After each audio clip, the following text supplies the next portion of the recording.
the CGA Tour, a podcast unlike any other. Now your host, Glen Alexander.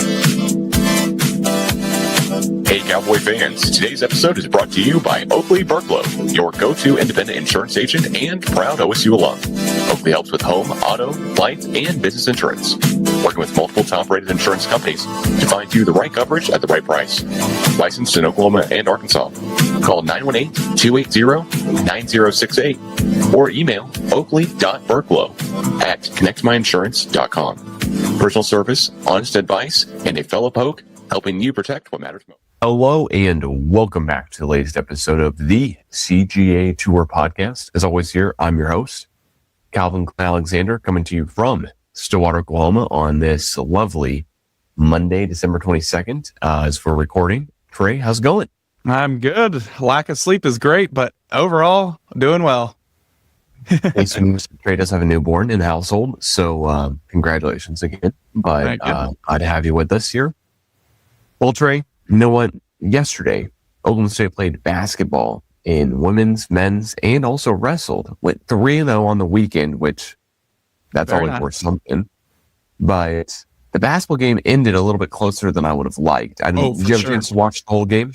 I got to watch at least the last half of the game, which is probably the part that got a little concerning, but because I didn't get to watch it until later after halftime, but it was a little bit concerning, that's for sure, especially whenever we're going into halftime. It's 34-50, and I think we got this. And then the other team, Cal State Fullerton, comes back and then basically gets 55 points on us in the second half, which is just crazy. Yeah, I mean, they shot Cal State Fullerton, the Titans, shot 70% from three in the second half. They ended the game shooting 46.2% from three, which is actually slightly worse than Oklahoma State's. And if you didn't get a chance to watch the whole game, I encourage you to, because the last minute of the game, the Cal State Fullerton head coach calls a timeout, but doesn't have one. And that's basically the game. Yep. At that point, that gives Oklahoma State the ball, and we're already up. So that kind of made it into a little bit more of a free throw contest than it should have been. And Cal State Fullerton also shot 13 more free throws than Oklahoma State. I mean, there's some stuff where in a game, I'm looking for, okay, hey, Christian Coleman, Isaiah Coleman, is Fala going to come back? How's Kanye Clary doing? Is his knee still okay? He's still day-to-day, which is great because it looked like he went down with an ACL tear on Thursday, and maybe he didn't. If he's not ruled out of a game a couple days later, probably didn't, right? So all those are good things, but then all of a sudden out of nowhere, and nowhere's a bad term, but like Cal State's not a good team, and yet we only beat them by 5. They just became so incredibly good shooting three ball all of a sudden, and that's what OU did to us too. That's how the Bedlam game went. It's just OU just knocked out a ton of shots, so that was worrisome. Oh, yeah. You read my mind right there, because I was like, before the OU game, we were, what were we, like top 10, top 20, somewhere in there on 3-point defense. And then after the OU game, it's been our biggest flaw, which is really concerning considering we were really high up. Granted, we didn't really play too many teams that were reliant on it. But I think people are starting to figure out how to play against us, which is not a good sign. So hopefully, once we get to like the Christmas break per se, we'll be able to kind of lock down that defense again, like what we had it before. But I know we still have some injuries and that type of stuff. So it's just like, I don't know if we're fully 100% on everybody, which I don't think we are yet. So it's just like, I know this isn't like the true best team that we're going to have on the court by time that we get into the Big 12 conference play, but as of right now, there's a little bit more concerns than I'm used to seeing, considering everything, especially just like the three ball. We really got lucky that they sucked at shooting free throws, because they were only 17 for 34. So if they would have made a couple more of those free throws, I think this would have been a totally different game. Yeah, it's one where like you said, in the first half, you're going in, you're like, hey, we just have better athletes. Like honestly, watching the first half, we just had better athletes. It wasn't that close. And then the second half comes around, and we are, I'd say, all pretty stunned just how good Cal State Fullerton was able to shoot. Now, you're right. They had every opportunity to come back and beat us because of the score. I mean, I'm not going to keep saying that repeatedly, I promise. But they have guys who went 6 of 10 from three, and Christian Williams, who's a 6 foot, 185 freshman. I got to think if Kanye Clary's in, that guy's not making 6 of those. You know, he's making maybe 4 or 5. But then Joshua Ward, he was 3 from 3 shooting the 3 ball. And then Landon Seaman, he shot 5 shots the whole game, and he made only 2 of them, and both were 3s. So there's just a couple different things going in this game that proved to be a little bit weird and maybe normal. They did have plenty of guys in foul trouble as well. Christian Coleman was in foul trouble. Andra Vukovic, you know, he was also in foul trouble there at the end. But with all that being said, the foul disparity wasn't insanely different. It was just the amount of free throws. So we're talking 20 fouls versus 21 fouls, respectively, for Oklahoma State in the second that part there. But I love seeing Ryan Crotty get a couple minutes. He put up a couple shots, was 30% from the field, but he literally put up 2 shots and he hit 1 3. Yeah, I'm not going to put a ton of stock into it. This, to me, is a game where it's really, really nice to see Christian Coleman lead a lot of stats for the team again. And also just really get out there and transition. Like, that guy is a 6'1" as a 17-year-old, and now he's, granted, a couple years later, but he's 6'8". His wingspan is incredible. His ability to hustle up down the court. Bedlam game, that was the bright spot, was Coleman. And I feel like maybe he's coming into his own a little bit more. And honestly, with Fala not playing, and with Ahmed still trying to get up to game speed, you know, he played 10 minutes Thursday, he's playing 8 minutes last night or yesterday. I really, really think that Coleman's able to kind of take advantage of this. He's one of the far guys on the court sometimes. And when Vukovic is out, hey, we have to have Ahmed in almost. Right. Yeah, I mean, we have to have someone who's taller than 6'9". It's like you're playing 2 different levels of basketball at that point. But fingers crossed, Texas Tech game comes around. We've got 1 game between now and then against Bethune-Cookman at home in Stillwater. They're a little bit worse of a team than Cal State Fullerton. We hope. By Ken Palm rankings, they are. They're a little bit worse. So, fingers crossed. This one is a little bit easier and then less of a tense game at the end, just because that'd be nice for my heart rate. But yeah, exactly. Fullerton didn't do a lot of crazy things. They didn't run any crazy sets, didn't run any crazy transition defense or anything like that. They did bring a lot of guys who were a much better level of athlete, I'd say, than what I noticed on Thursday night against Kansas City. And that, to me, is worrying as we get closer to Big 12 play. You know, I mean, that's the part that I'm like, man, because Cal State Fullerton can recruit a little bit more, has a little bit more just kind of facility-wise and stuff from what I've researched in Kansas City. Not by a ton, but, I mean, all these guys are looking to transfer probably out of these schools into bigger programs. Anthony Roy is one that was blossomed from being able to be part of that transfer portal and come to Oklahoma State from Green Bay. But it worries me because I think that Texas Tech game, it's an away game. It opens up Big 12 regular season play. It's before the semester technically starts for Oklahoma State students. So who knows how the players will be doing. I fully trust Coach Lutz will have them ready to go. For sure. But I feel like that one could hit us.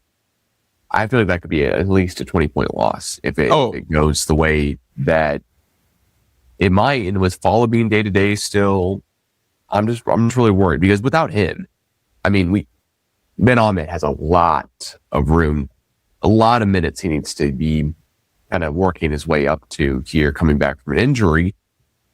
If we're not going to have Fala, that's the best way I can say it, right? Right. And also, like, that Tech team has been really tested this year. They played Illinois. Yes, they lost to him, but that's still, you know, a top 25 school. They lost to Purdue. That's the number 1 team in the nation, but they did win against Duke later on in the season. So they have been really tested, And we really haven't, if you think about it. Like, yes, the biggest test that we've had was OU. So I do see hopefully it's not a 20-point loss. I'm still hoping that we can stick within like a 10-point range type of thing, because from what I can tell, at least on the Texas Tech side, they're not as big as a 3-point shooter as what we saw with OU. But once again, they were playing totally different opponents than what OU has played and what OSU's played. So it's going to be a real big test for us there, especially if we're not fully healthy. So it's going to be a really entertaining game. We get like basically one more quote unquote practice game. And then I don't think there's going to be, hopefully there won't be that many kids back at the Tech game. So we have a little bit more advantage there. Basically, it's not going to be a full crowd. Not as intimidating, but still, it's also like our true, like, at least for this season, a true away game. We've had a lot of neutral sites type of things, and we haven't. This is our true first away game, which is kind of crazy to think about, going 12 games in the season already. It also makes sense too, but it's so crazy that we haven't had a true away game. And that's what I'm mostly worried about, is seeing how we play on the road, because I know how we play on neutral sites and it's decent, but it's going to be a totally different animal at that point. Yeah, the one thing I want to mention here with the fall injury is that he does not have a history of back issues. So he, previous years, played for Oregon State and Southern Utah. He played in 31 games, year before 25 games, year before then 3 games. His minutes per game, granted, was more last year than it is this year, because he's got a 10-minute game, for Oklahoma State this season, and it's a small sample size. But altogether here, he historically plays a lot of games. So hopefully this is an injury that we're being safer rather than sorry. Right. Tournament against OU didn't go. I hope we sit him against Bethune and Cookman. That way, maybe Tech has a little bit less tape on him to pull it off. But there's just so many different things that I'm really hopeful for the games against Tech, and now there's coming down the road here. I think we'll be 11-1. I don't know if I can say that too confidently, because the game against Bethune Cookman is a week from today as we're recording this, but we should be 11-1 going into Tech. Where, looking at the schedule before the season started, we got 2 SEC teams and Grand Canyon team on a weird neutral site game.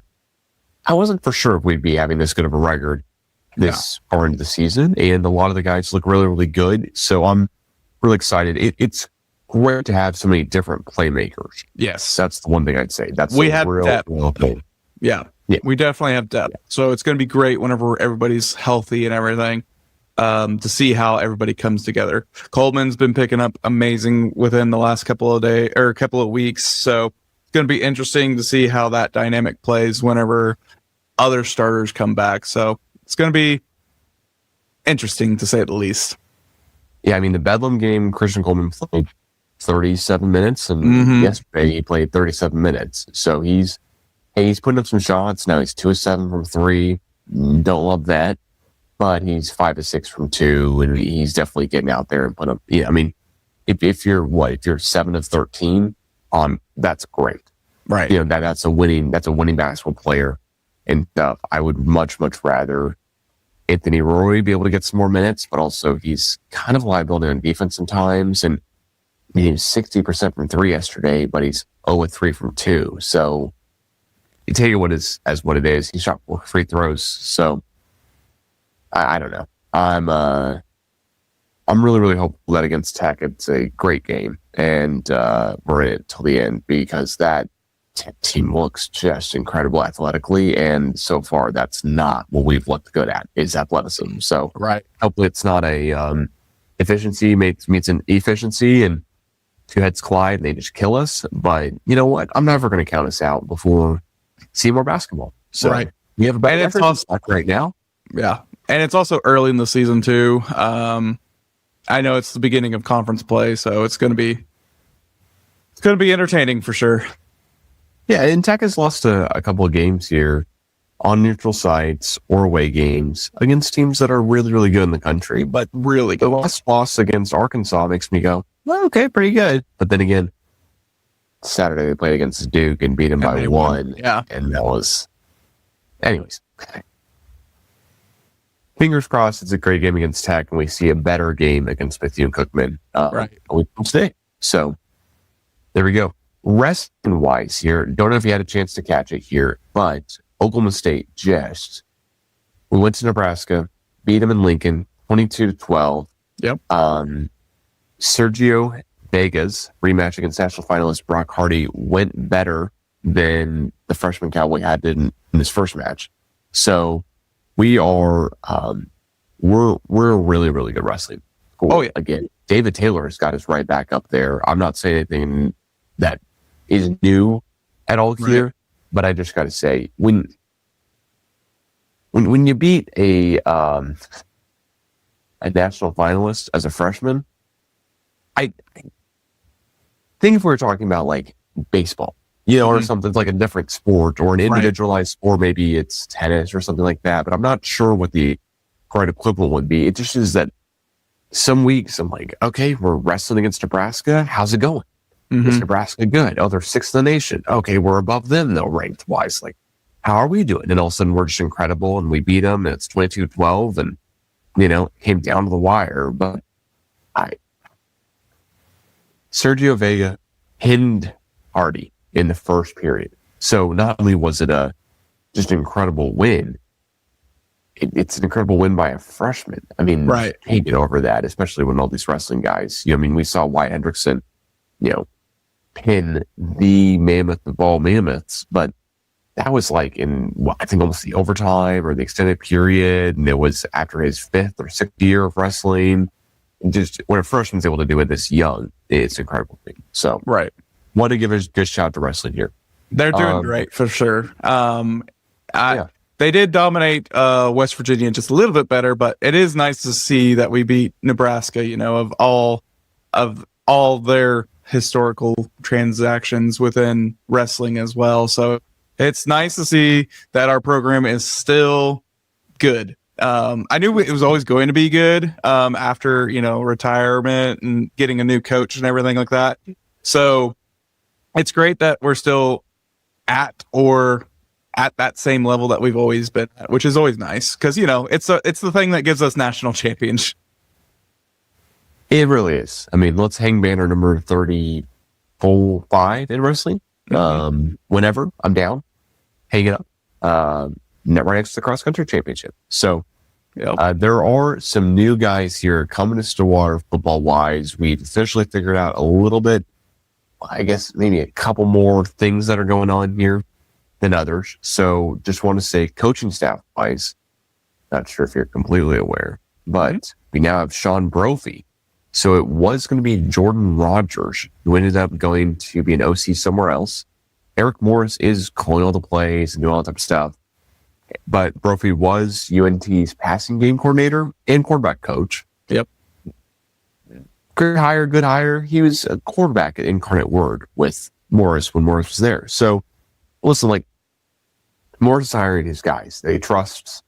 I think that's great. I'm not reading too much into a different name of the previous guy who was going to be named as the OC was also OC wide receivers coach. I don't know if, Brophy will have that exact same title here, but looks like he's he's coming on, coming to Stillwater. He has not been officially announced by OSU yet. So as of this recording here right now. So it's probably coming in the next couple of minutes, honestly, for how this works. But I'm excited still because both Eric and then anybody else that was on his offensive staff have been really good at like finding the no star or been working with like really good quarterbacks in general. So Eric, obviously, his big one is that, he's worked with Patrick Mahomes. He's also got Drew. He's done great on that. He also found, I believe it was Cam Ward. So he's got I think he's got a good talent of finding the right quarterback. And that's what I feel like we've been kind of missing a little bit for a little bit of time. we haven't had like a true gunslinger recently. We've been trying to do like a dual kind of where they can run and pass.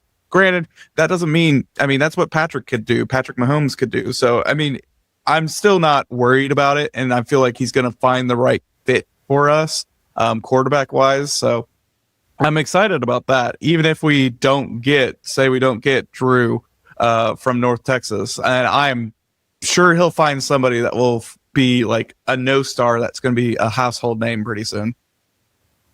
Yeah, I'm excited that he's also the quarterback coach. You know what I mean? And just kind of more development. But let's be real here. This is the Eric Morris offense we're running. More of this is going to be, hey, how good is Skylar Cassidy as a defensive coordinator? Right. A guy who's turned over a couple different programs that he's been through to play better on defense. I'm not going to make a ton about the defensive side of it because, honestly, you outscored everyone last year with Messmaker. Right. And the games they didn't, they lost. So that's just what it is. They allowed 60 points, against South Florida. So that's a good team, but I'm not going to put a ton of stock into how good this offensive coordinator could be because it's really Eric Morris at this point. And from every single scheme we've seen, it's Eric Morris. Mm-hmm. Yeah. So without repeating myself 7,000 more times, we have Cooper Kupp's wide receiver coach coming to Stillwater, though. That's exciting. You want to say? That's pretty exciting, right? Oh yeah. If you get two really good coaches, it's going to make your offense even just that much better, I feel like. So I'm excited about that. I'm not saying that we'll produce the next Cooper Kupp, but we have, produced some great wide receivers, a Des Bryant, a Blackman, And so I'm not too concerned because we've always had some good wide receivers. It just helps us elevate our program even more, I feel like. Yeah, do want to say here, of course, give a shout out to Nick Edwards, who's joining the OSU offensive staff as the same role he had at Wake Forest. He was a receivers coach there. He previously was the strength and conditioning coach at Eastern Washington in 2013. That's when Cooper Kupp was at Eastern Washington.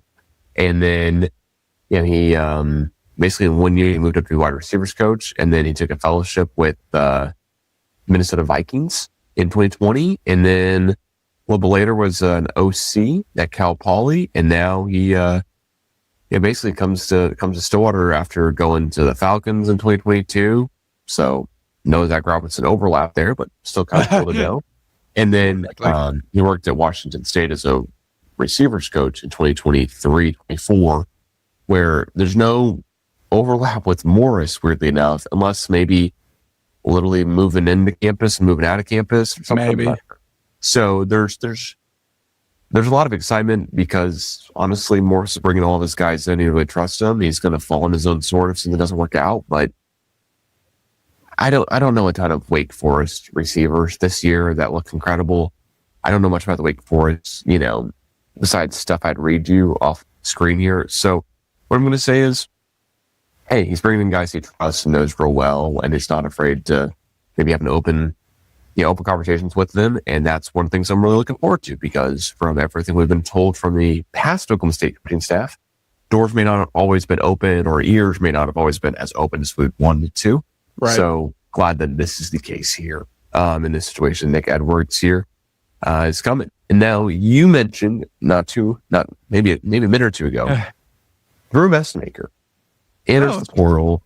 There's every team in the world is after him because of course they are. He led college football in passing yards at North Texas. North Texas, yeah. Ooh. Why, if you're pitching Drew Messmaker, here's why you should come to Stillwater. Besides it's Eric Morris, his team, what's your pitch? You're going to probably get a little bit more NIL money, that's for sure. But I know it's not going to be as much as like if it's an Alabama school or something like that. So the other pitch too is like we could potentially, just depends on how Tech will do returning wise. And after they're done with the whole playoff. So for the most part, like the Big 12's pretty open right now. The biggest competition was Tech this year by a landslide, I feel like. I know BYU's also been pretty good too, but it's going to be interesting if BYU still has the same talent as they do. But for the most part, like, you got an easier, I won't say easier conference, but it is an easier conference compared to like SEC or Big Ten or anything like that. So that's at least kind of like a valid point. And also, I don't know if he has family in Texas, but it's not too far away, from North Texas to being in Stillwater. So it's only a 4-hour drive roughly, depending on how fast you drive. Yeah. Well, and he's from like the Austin areas where he went to high school at. I remember correctly here off the top of my head. Yeah. So, I mean, there's a good chance and, that we could land him. And then, why not give, the quarterback or why not give the head coach that give you the opportunity? Because nobody was like really looking at him because he was once again, a 0-star. Why not give that same chance? Because now you've moved up at least, school wise, facility wise, everything wise should be in theory bigger and better at OSU compared to North Texas. So that's at least kind of my hope, is like he still loves his coach so much that he's going to just move over there.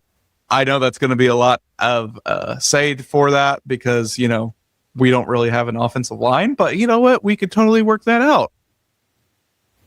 Yeah, I noticed one thing you have not talked about though is the Joe's cheese fry. Which yes, and hideaways. Definitely worth it. Messmaker and Transporter rankings, just for reference here, for Rivals and On3 have it. 247 does not for whatever reason, but Messmaker right now is ranked as the second guy in the Transporter rankings for quarterbacks as transfers. So, and above him is Sam Levitt, their state guy. So the NIL value is $2.3 million. There's just so many different things we can read into about Messmaker and where his options would be. But to be honest, he's a 6'4", 210-pound quarterback who's going to be a sophomore next year. Every school who's looking for quarterback, this is a deal where he really has to love Eric Morris. I can pitch him all I want Stillwater, but this has to be hey, I'm Eric Morris.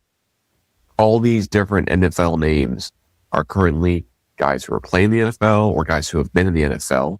Most recently, Cam Ward, who just won a game for the Titans, I think yesterday. Right. Their first win at home since 2024. You got to love Morris to come to Stillwater. Really is it.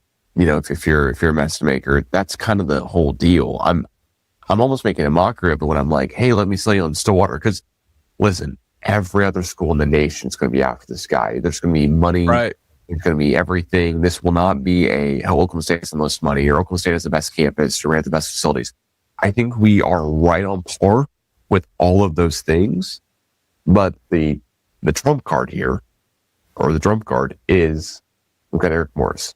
So that's got to be it. I mean, because think about it. If you're Matt Campbell at Penn State, you just lost Drew Aller, you're going to be a Messmaker and all the millions of dollars they have, where they literally, we know the name real well. And Jim Knowles was hired away from an Ohio State team that had just won the national championship to be the defensive coordinator at Penn State with more money. You think Penn State will throw more money and get the quarterback in the door if they can? And Matt Campbell's really a great coach, but that's just one of the teams that I can name off the top of my head that has the money, has the ability. You think if Oregon lose Dante Moore to the portal or to the NFL, they're not going to go after Messmaker? That'd be, dumb to think. So, hey, you know what? It's great to be in these conversations because coming off of a 1-win season, we're talking about getting right back in the transfer portal. Oh, yeah. And, at quarterback. So that is the luxury we have by hiring Morris. That's why I'm so excited we have him because, hey, you know what? If Morris really loves Messmaker just goes somewhere else, you know what? He's already signed another quarterback. Ross. The guy who's playing here in Brody Beers, I want to say is how you'd say his name. Now, he had offers from Northern Iowa, Northern Arizona, North Texas, and Southern Utah. Not great competing offers, I would say, but the fact that Morris was basically keyed in on him early. That's always a good sign. North Texas has been the first team to offer him, period. It looks right. I feel like he's Eric knows something. I don't know what it is. He finds something very unique or different, and he knows how to find quarterbacks. So regardless of who we go with, I feel like we're going to be solid in the quarterback position. Of course, this depends also if we have a little bit of an offensive line. That's been our kind of like our struggle a little bit recently, but I feel like we're going to have a solid quarterback regardless of which way we go. And so that's at least going to make us a little bit more competitive, because I feel like besides the offensive line, our next weakest point was the quarterback skills. It's been kind of like a rotating. We haven't found anybody, but let's just say that for the past 2 years. I know we technically, yes, we had a starter, but like we haven't found the guy, like we hadn't had like a Brandon Whedon or a Zach Robinson or anything like that. Mason Rudolph, just to name a few, like the guy that we know is going to be great. So I feel like he's going to find that quarterback, and we'll have like at least set foundations, regardless of which way we go. Yeah, the biggest thing I'd say is that the more guys that are entering in the portal, granted, guys cannot theoretically officially enter the portal until January 2nd, but like TCU's quarterback Josh Hoover enters the portal. All of a sudden, now is Oklahoma State trying to get Messmaker in the door and keep Haney, in the door, and also Brody Veers is a 6 foot, 17-year-old who is coming to Stillwater, but he's going to be, of course, a true freshman. So does this Hoover transfer impact Oklahoma State a bunch? Does it not? There's all these different things here. The portal opens officially January 2nd, just in case anyone's curious, and the portal is open for anyone who's currently had their head coach fired. So that's why Josh Ford was able to transfer, and Noah McKinney was able to transfer already to their respective TC schools. Sucks that we lost Josh Ford. I'm not that mad that it's Alabama, though, because it's Alabama. Right. I mean, the guy's a freak athlete. Would have loved to keep Josh Ford in Stillwater, but maybe when Morris signs, Alabama offers the ups the ante a little bit more and gets him. Who knows how that stuff it works exactly. But I love the Morris hire. Love that he's already got a quarterback signed. Wish there was a little bit more stuff going on. Just because as it goes, the high school and JUCO signees, we got another Presley in. He's a DB, but we got another Presley in. Right. And, the rest of the names here are pretty good. Katie Jones, of course, flipped. He was Oklahoma State, then he was KU, then he flipped back to Oklahoma State. So that's great to see here as well. But there's not a ton of names here that I think are going to blow me away until maybe we see what happens at the end of the day. Zane Flores and Banks Bowen both entered the portal. So, our quarterback depth chart looks very, very slim right now as it stands today, because it's the true freshman here, Brody Veers, future true freshman. And of course, Haney. That's it. So, I had to think if I wanted to ask you some speculatory questions before we get to the College 12 playoff round 2. If you're Haney, why would you want to leave an Eric Morris system? Haas would be the highest overall recruit coming in that Morris would have ever coached. Right. 3 or 4 star. So why leave Morris's system? I mean, granted, money rules all, but all I can think of is like if TCU goes, hey, you were already here, Hoover's leaving, we'll give you every chance and opportunity to start. Whereas if Messmaker goes to Stillwater, you're not going to have a chance to start over Messmaker. Right. Any other reason that you have to think of? I bet you probably the system. I don't think he may not fit the system. That's the biggest thing is, that's probably the only thing I could think of. That or he just has, they just haven't connected right. Personality conflicts. That's the only other 2 things that I could really foresee, why they would move. But I would have a feeling it's probably more of the system, than anything else. Yeah, I gotta agree. That's what I was going to say as well too. I think Haney runs a much more. I don't even know what Meacham's system was because it got thrown so sideways so quickly. 3 series into the season, Meachem's like, okay, we're playing Zane for the rest of the year, and then he gets injured, and now we're playing Sam Jackson. So I listen, I don't envy that position to be in, but Hosseini may excel in a certain system that Oklahoma State doesn't run. Right. So totally agree there. All right, cultural playoffs. Woo! OU loses. Moving on. Man, hard to beat a team twice. I'm not going to kill them over that game. Their kicker should make a field goal or two, but also it was a sad 17-point lead and then blow it. Yay. Yeah, not fantastic if you're an OU fan, I got to say. I don't think you're waking up from that game Friday night on Saturday morning going, yeah, we played our best ball. But I'm not going to. They're in the college football playoffs. I'm not trying. They made it. Yeah. I will admit they did amazing. Like light show, got 50 Cent out, so they were pumping. That's for sure. It's just so sad that they disappointed all their fans though. It did look like that backfired a little bit though. Bring out 50 Cent, playing Many Men, because immediately there were cameras on Tyson, the Alabama quarterback, just literally just rapping that song word for word.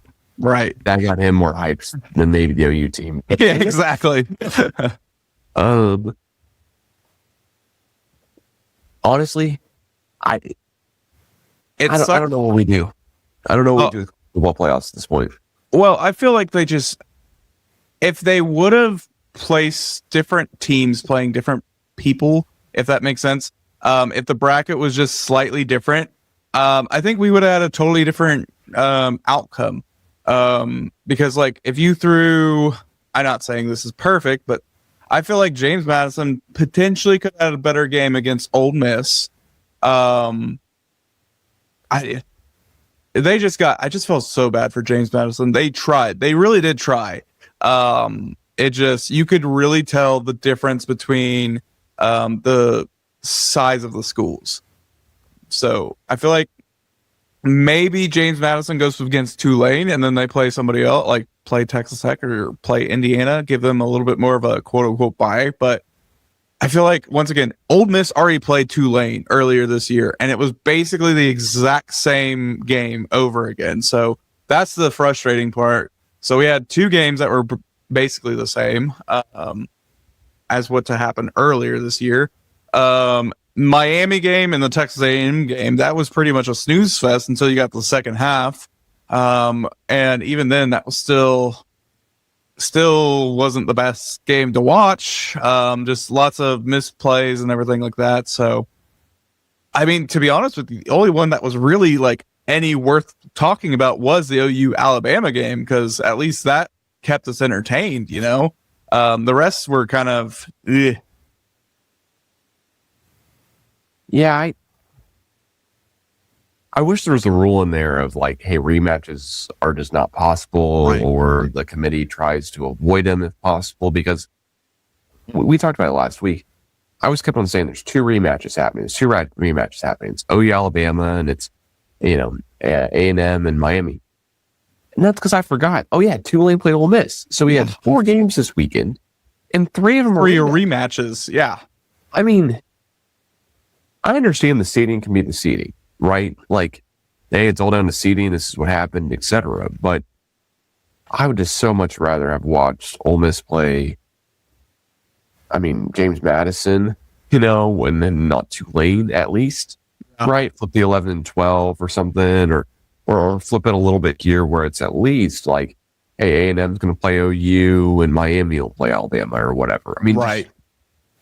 Give us something different instead of what we pretty much saw already this year.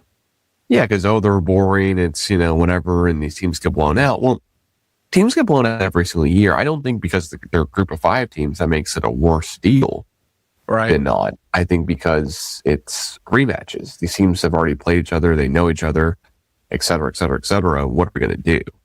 I'm against it, of course. Who would be for it is what I would say.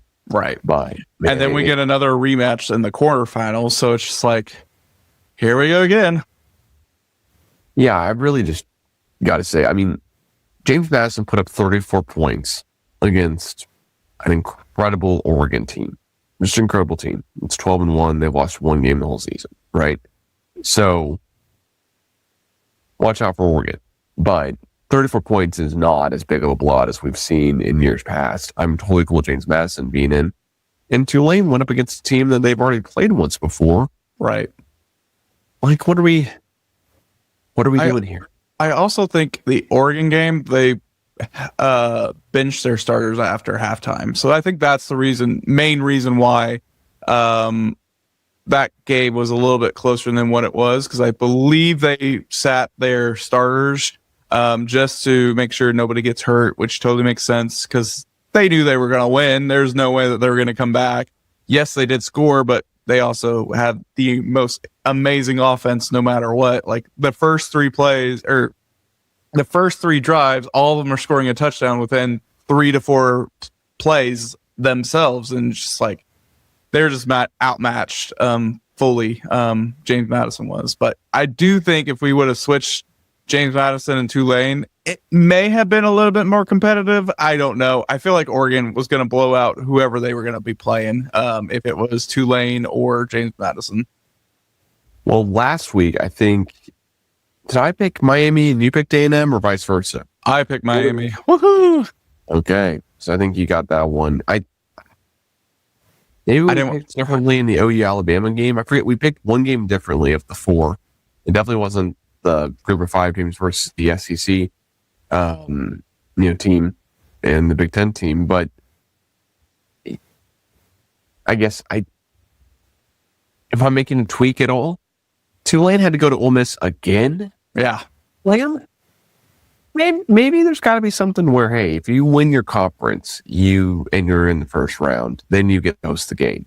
Right. Because that brings in so much more money, so much more just into the city. And I know Tulane's in New Orleans, but still, maybe they just get overrun by Ole Miss fans, and it's absurd and it looks terrible and it's just bad. But I can't think that there's so many Oregon fans that would travel all the way to Virginia to see, Right. And I'm sure I'm wrong. Saying that. But and I just feel like these teams that are the group of 5 teams, if we're doing them a favor by putting them in, and everyone knows they're outmatched, throughout all types of levels, at least on most of the game, give them that opportunity. Hey, make a stipulation where if you win your conference and you still have to play the first weekend, you get to host the game, period, no matter what risk ranking you are. That way, if you're James Madison and you don't know if you're going to play yet until the week or 2 beforehand, at least you're hosting it at home. Right. Now, Oregon's got to come to you and Oregon blows you out. Hey, you know what? Thanks for coming. But they probably sold out that arena or stadium, that's for sure. Probably. All right, well, let's go ahead here and close it out by picking this next weekend's games here. Who you got? So for Oregon and Texas Tech, I'm going to go with Texas Tech because I just feel like you're jumping. Oh. We got Miami, Ohio State on Wednesday first. Oh, my bad. I was just going down how the order was what I saw. So Miami versus Ohio State. I definitely think Ohio State's going to win just purely because of their offense can actually do something compared to what A&M did. So I think Ohio State's win there. Ole Miss, Georgia. It's another rematch. I'm going to give it to Ole Miss because I wasn't 100% sold on that Georgia team because they struggled against Alabama in the SEC championship game. So I'm going to give it to Ole Miss just to give us some type of variety. Indiana is definitely going to beat Alabama, and then I'm going to go Texas Tech over Oregon. Okay. You said Indiana over Alabama? Yes, 100%. All right. Well, we're pretty similar here. I'm going to go Ohio State's winning. Unfortunately, okay. I'd love to see the upset, but Miami what are we doing? I don't think A&M's defense was that good to hold Miami, and I think they made Carson Beck beat him, and he couldn't, but Miami just got luckier in spots. I mean, the 10-3 game's 10-3. A&M should have tied it there and then gone overtime or whatever. But anyways, sure. The end. So I'm picking Ohio State. Next game up here at 11 a.m. on the 1st. I don't want to pick against a Big 12 team, but I think Oregon Really? Oregon's really good. Oregon's passing game is really, really good. And there is a flaw with Tech's defense. It's their passing game. True. So I'm going to pick Oregon. And then Alabama, Indiana. Listen, I become such a weird Indiana fan here for the playoff because the story would be so incredible. Oh, 100%. Indiana, until this season, they had lost the most amount of games in college football ever. They're the most losing team in college football playoffs in college football history. Until this season. So for Cincinnati to come in 2 years, make that difference and change, and possibly win a national championship, I'm rooting for Indiana, and I have no reason to not root for them. Right. But Alabama's lost 3 games this season. Let's not forget. Granted, one's the SEC championship, but the other one's to Florida State, and the other one's to OU. And I don't think that this Alabama team looks dominant against OU. I don't think OU looks dominant either. Right. I don't think that game's... But I think that's an OU didn't play as good as they could have at home. And that's why it's an annoying game for OU fans. And that just shows that Alabama just played good enough to win. They didn't play good enough to... Yeah, I think they're kind of an iffy Alabama team. Right. So I'm picking Indiana. And then I guess the only difference we're going to have here is Oregon and Tech. I'm taking Oregon, you're taking Tech. Because Ole Miss, Georgia, Ole Miss is 1 loss in this season to Georgia. Mm-hmm. And we know how hard it is to beat a team twice. So, yeah, I'm going to go ahead and take Ole Miss here. And they rally around the Lane Kiffin-less Ole Miss team. How crazy would that be if they win? All the way. I think it'd be great. I think it'd be cool.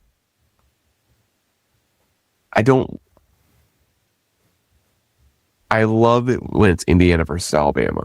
I love seeing Miami, Ohio State. I love seeing Oregon, Texas Tech. We got to get away from the rematches somehow, some way. That's been my biggest sticking point. All right, at least this one's at the Superdome in New Orleans, and it's closer to Ole Miss than it is Georgia. Right. By distance for the schools, and we know Ole Miss fans will travel. We know Georgia fans will travel. At least this one is not. At least this one's not legitimately in Atlanta. Where it's the hour drive from Georgia. That's right. Not the same, not the SEC championship site, and stuff. So I'm all for that air here. But yeah, I fingers crossed it's a good game, but I'm picking Ole Miss because I said last week it's so hard to beat a team twice. That proved to be true because Alabama beat OU. Didn't prove true in the other 2 matchups, I'd say. Miami still won, and Ole Miss still won. Right. But, I don't know. Those are our picks here. So, Trey, anything else? That's all I got. It's been at least entertaining this year, that's for sure. Of all the drama outside of the games, I feel like. All the dramas for sure. Well, I do also just want to say I listened to the latest episode of the Pistols Firing podcast where Carson and Colby talked about going through some health scares. Weirdly enough, I don't know how many OSU podcasters have a health scare going on, but I'm all good. Eyes are all healed up. Glasses are now out of choice versus possibly losing my sight. So we're all good. And Trey, thanks so much, and we'll catch up again soon. So happy holidays, everyone. And, yeah, all best wishes for everyone's health going forward. So Trey, thanks so much here, and we will catch you guys again soon. Go Buck. Hey, Cowboy fans. Today's episode is brought to you by Oakley Burklow, your go-to independent insurance agent and proud OSU alum. They help with home, auto, life, and business insurance. Working with multiple top-rated insurance companies to find you the right coverage at the right price. Licensed in Oklahoma and Arkansas. Call 918-280-9068 or email oakley.burklow@connectmyinsurance.com. Personal service, honest advice, and a fellow poke helping you protect momentum.